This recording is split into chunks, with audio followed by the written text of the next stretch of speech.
Hello guys, my name is Yasmin, and this story will highlight my extremely entitled and crazy mother-in-law, Jessica. My husband Keith came up with the idea of sharing this story here because he likes to read them sometimes. If you find this odd, let me tell you that he knows that his mother is crazy. I mean, he was her first victim after all. Let me tell you from the beginning. Keith grew up with his mum. Jessica was married to his dad, who divorced her after Keith was born.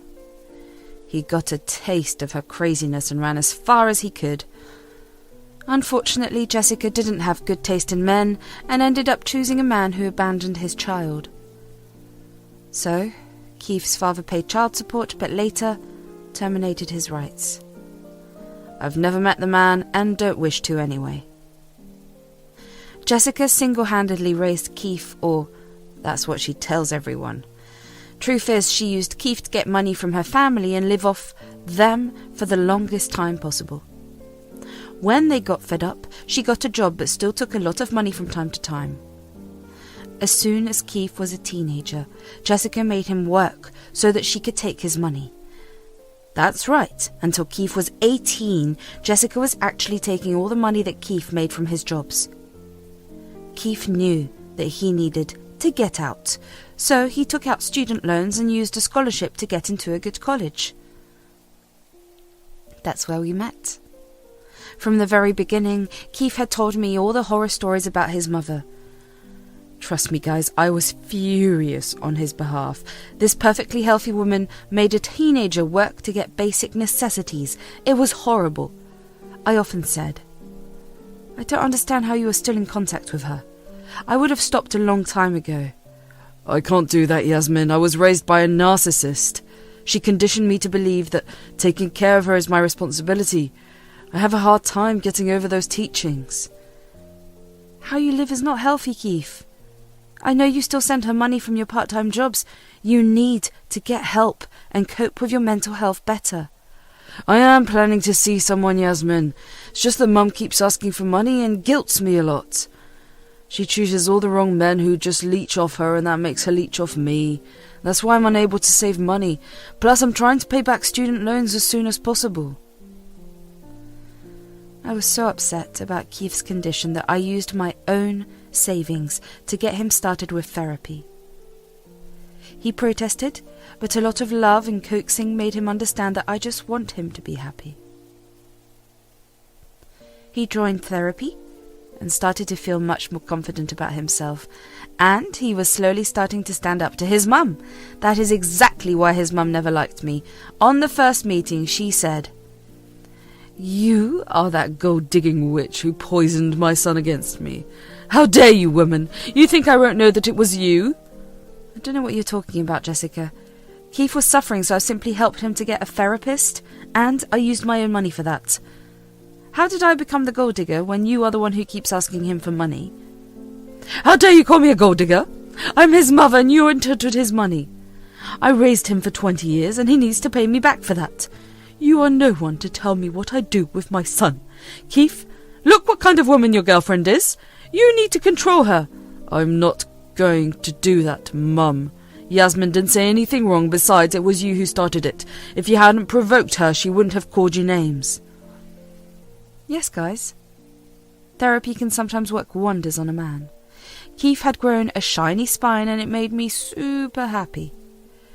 Jessica didn't find it pleasing, as usual. Fast forward a few years, Keith and I graduated college and got married.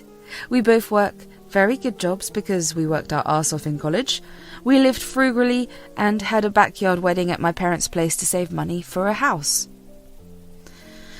Meanwhile, Jessica also got married to a horrible man who didn't even know how to respect women. This man is Frank, an absolute unemployed deadbeat who mooched off Jessica. Jessica didn't turn a new leaf either. She pestered Keith for money until he finally agreed to rent her an apartment. She was happy with the arrangement until we bought the house. As soon as she knew, she said, "Keith, I'm so happy that you finally bought a house. I was getting tired of living in an apartment. So when can I and Frank move in?" "Excuse me, what are you talking about?" Well, I'll be moving into your house with Frank. That's what I'm saying. Why should I live in an apartment when you are housing your wife for free? Jessica, we both bought this jointly. I literally co-own this place with Keith. I don't live here for free. You are the one who lives in the apartment for free since Keith pays the rent. Watch your mouth, Yasmin. I don't tolerate disrespect from anyone. I'm talking to my son about his house. I didn't ask you anything. I have the right to talk since it's also my house you are talking about. You're not staying with us, and neither is Frank. That's for my son to decide, and he knows that it's his responsibility to take care of me. I'm already taking care of you, Mum. You don't get to move into my house to raise me. That's not how it works. And there is no chance of argument, so don't even try. You're acting like an entitled brat, Keith. Your mum had worked hard to raise you and you need to take some responsibility for her. Now, be a good son, give us a copy of your keys so that we can move in.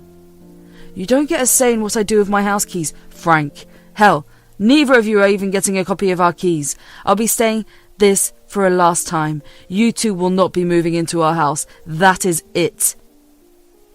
You would think that's the end of it. Well, it isn't. For days, Frank and Jessica kept harassing us and guilting us.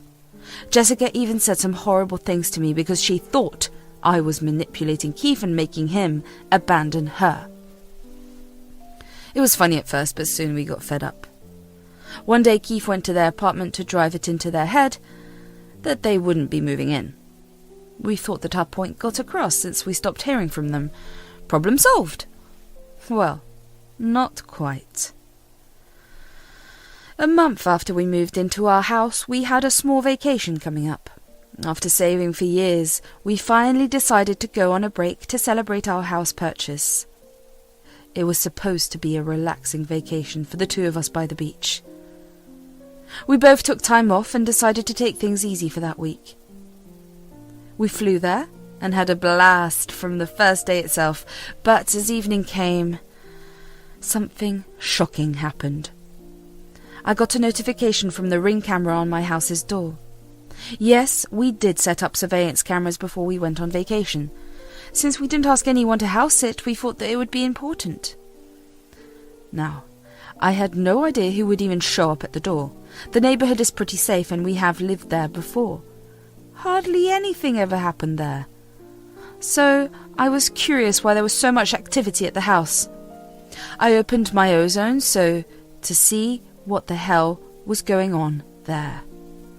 What I found in the live camera footage shocked me. There I saw my dear mother-in-law, Jessica, and her new husband, Frank, moving into our frickin' home. Yes, they somehow got into our house and brought 12 bags of clothes. Literally 12 frickin' bags. They were moving into the guest room and setting up everything there. Jessica even went into the kitchen to make herself some food. I was shocked and angry at what I was witnessing. I knew that I needed to tell Keith immediately, so I called him over and said, I have some news, Keith. I think we need to talk about it right now. Right now? What's so important, Yasmin? We're on vacation. I'm kinda not in the mood for any serious stuff today. Trust me, Keith, I'm not in the mood to deal with horrible people either, but this situation is dire and needs our immediate attention. I'm afraid it's about your mother. Mum's making trouble? Again? Oh God, what is it this time? Did she manage to break into our house or something? From the look I gave Keith, it became apparent to him that he wasn't off the mark. His eyes immediately turned into saucers as he tried to make sense of the situation. I pulled out my phone and showed him what Jessica and Frank were doing. He was shocked and looked very angry at what he was seeing. I mean, his joke turned out to be the truth. His mum broke into our new house and was moving in furniture with her husband. Keith looked a little pissed off and said, You can leave it to my mother to surprise me in the worst way possible. Looks like she didn't take the hint at all. We made it clear that day that she won't be living with us. I'm even surprised as to how she got the keys to our house. It just blows my mind. Her new husband is a sleazy guy, Yasmin. We both know that. I'm afraid he may have gotten his hands on our keys and made a copy. I wouldn't put it past him. We will need to go back and change the locks. That's the only way we can make sure that they don't barge into our house any time they like. But what do we do about this current problem? Do you have something in mind? Look, I know they are your parents and all, but I really want to call the cops on them. What they are doing is illegal and downright scary. They can't be trusted anymore either. Calling the cops and going no contact with them is the best solution possible. I gave Keith some time to turn the idea in his head. I could see that he was thinking hard and had grim lines on his forehead. But it didn't take too long to come back with a response. And his response was way better than I imagined. He said, You know what, Yasmin? Let's do it! What? Are you sure about that? There'll be no going back once we do this, and the cops will drag your mum and Frank to the streets with all their things. I know that, Yasmin. I've given them enough chances to improve themselves. They've just betrayed my trust every time. I have to stop somewhere. There has to be some consequences. What they did today is not only a breach of our privacy, but also illegal. I think it's time they realise they can't do whatever they want. Would you go no contact with them as well? Of course. My reluctance to do that has already created a lot of problems. I should have done this a long time ago. I'm frickin' stupid and thought Mum would grow some sense after I got married. Since that's not happening, I'm going to distance myself from them. It's the only way, and I am actually feeling good about it. Okay then, if you're on board with it, let's proceed with that plan, but first, let's call your mum and give her a warning. Just a final chance to make this right. I don't have any hope, but we can get evidence that we didn't allow her in our house. Keith agreed with the plan and called his mother. She didn't pick up the first time. Through the security cameras I could see that she was visibly annoyed and went to Frank. They discussed something before answering the call. When we rang the second time, she put the phone on the loudspeaker so that Frank could join in as well. She said, Hey, Keith, how are you doing? Is the vacation going fine? You need to tell me what's going on over there. I don't know what you're talking about. Everything is just breezy here. Nothing to worry about. Really, Jessica? You and Frank breaking into our house is nothing to worry about? Jessica went quiet when I said that. On the security tapes, we could see that she tensed and looked at Frank again. I mean, Frank was better with fooling and manipulating people, so this was expected. Jessica wanted her new husband to come up with some plan. What are you even talking about, Yasmin?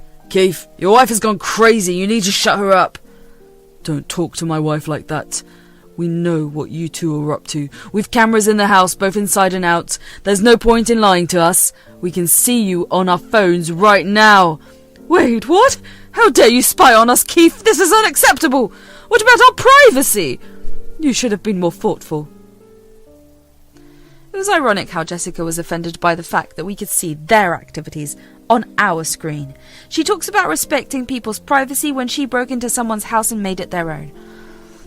I didn't know if Jessica was trying to deflect or if she was offended. I have a good guess that it's a little bit of both. Her words sparked something in me and I said, That's rich coming from you, Jessica. You are the one who broke into our private home when we clearly told you that you are not allowed in. I don't care what you say, Yasmin. It's my son's house too, so I have full rights to be here. I'm his mother and should be staying with him. I already said no to that, Mum. Just because you're my mother doesn't mean you will go wherever I go. You already have an apartment that I pay for. Who wants to live in that tiny apartment when you have bought such a big house? You're turning into such a selfish man after getting married, Keith. This is unacceptable. You can't expect your own mother to live in an apartment while you enjoy a whole house with your wife. That decision is not up to you, Mum. You shouldn't have just packed up your stuff and moved into the house. How did you even get a key? Both me and Keith were troubled by this question and needed answers immediately. Also, we needed them to confess to their wrongs so that we could use that to report them to the police. And our hunch was right. Frank said, Well, since you decided to be a brat and ignore your mother, I went and made a copy of your keys. Who the hell told you to touch my keys? I didn't give you permission to do that. I don't need your permission, Keith. I'm your stepdad. I have the authority to do what I think is right. You don't get to question me. I don't care who you are to me, Frank. I'm a grown-ass man and don't need a parent. What you did was theft and forgery, which are both offences under the law. Keith, how dare you talk to Frank like that? He only did this because he knew I was sad. A mother should have the keys to her son's house for emergencies and all, Right, for emergencies and breaking in whenever you want. You're insane, Jessica. You need to get off our property with all your stuff within an hour. If you don't, we will call the cops. That made Jessica and Frank look frightened. They visibly panicked and whispered something amongst themselves. Their panic was clear on their faces, and we could see that through the cameras. In the end, they said, "Don't threaten us, women. This is not your house. This is my son's house. Only he gets to make those decisions. This house belongs to both Yasmin and me, and we both want you to get out before I'm forced to call the cops. Trust me, Mum, that will be ugly." "What an ungrateful brat you are, Keith. How can you threaten to kick out your mum?" She was given a warning and didn't listen. "Now both of you will be facing consequences. You've exactly 1 hour to vacate my house before I call the cops. Remember that I have you on surveillance and I will know what you are doing." Frank and Jessica started to yell at us when we hung up. We didn't want to go into an argument with them anymore. Their entitled brains were not meant to participate in conversations or healthy discussions. They didn't care about anything but themselves. We gave them 1 hour while we put all the proof into a folder. Through the cameras, we could see that they were having a discussion but didn't budge. Instead, Jessica started to unpack her bags. That made us both angry as hell. As the hour passed, we called the police with all the evidence we had. Thankfully, they took us seriously and went to our house. We saw the whole fiasco unfold in front of our house. The cops went there and knocked at the door. Jessica and Frank opened the door and immediately faked being confused. After the officers told them everything, they called us and sang a different tune. They said, "Keith, why was there a need to call the cops? We just want to live with our son. Why are you making things so difficult? Tell the cops that this was all a misunderstanding." "I don't want you living with me, Mum. I've said that 100 times now. Stop being so frickin' entitled. Leave before the cops arrest you and we are forced to press charges." "Keith, don't do this. Please. Look, we have nowhere to go. You need to let us stay here. Just tell the cops to leave. We will have a calm discussion about this once you come back." "Absolutely not, Mum. You need to pack up and go to your apartment. I want my house empty today and right now." "Keith, actually, we can't go back to the apartment. I cancelled the lease and sold my furniture. We really have nowhere to go. I thought that you wouldn't mind living with us, so I cancelled the lease myself." The frickin' audacity of this woman shocked me to the core. She cancelled her lease because she thought she could force us to house her? She was frickin' insane. Keith was boiling with rage and ready to scream at her sorry ass. He said, "You went behind my back and cancelled your lease? What the frickin' hell, Mum? You know what? That's not my problem. I don't care where you go. You need to vacate my house." No, Keith. Please listen to me. I've nowhere to go. Don't kick us out. I'm your mother. Do you want your mother to be homeless? You made yourself homeless, Mum. Since you don't want to stay in a rented apartment anymore, I won't give you rent money anymore. I'm frickin' done. You can take your new man and figure out something for yourself. Get out of my house and don't try to contact me again. At this point, Jessica was literally crying and begging to make us hear her out. She even cried to me and brought up my dead mother to guilt me. They had the very opposite reaction than what she expected. Me and Keith got so mad that we shouted at them and hung up. We immediately blocked their numbers because they crossed all our boundaries in one day and somehow made things worse than ever. The cops stayed back at the house and made sure that Jessica and Frank left. I called a mutual friend to house sit till we came back. She also assured me that she would call a locksmith to change our door lock the next day. She's a friend from college and we trust her a lot. We knew that she would make sure our house was safe. She lived in an apartment, so it was easy for her to come to the house. Frank and Jessica left and went to God knows where. My guess is they spent the night at the hotel and bought new phone numbers to harass us. It didn't work. No relative took their side either because they knew Jessica well enough, and they didn't want to be in her drama. Also, they told her in no uncertain terms that they wouldn't house or help her out in any way. That made Jessica focus her attention back on us. For the rest of our vacation, We kept our phones switched off. We opened our phones once daily to check for emergencies, and that's it. We also only called our friend to make sure everything was all right. Yes, Jessica and Frank did show up again and tried to get in.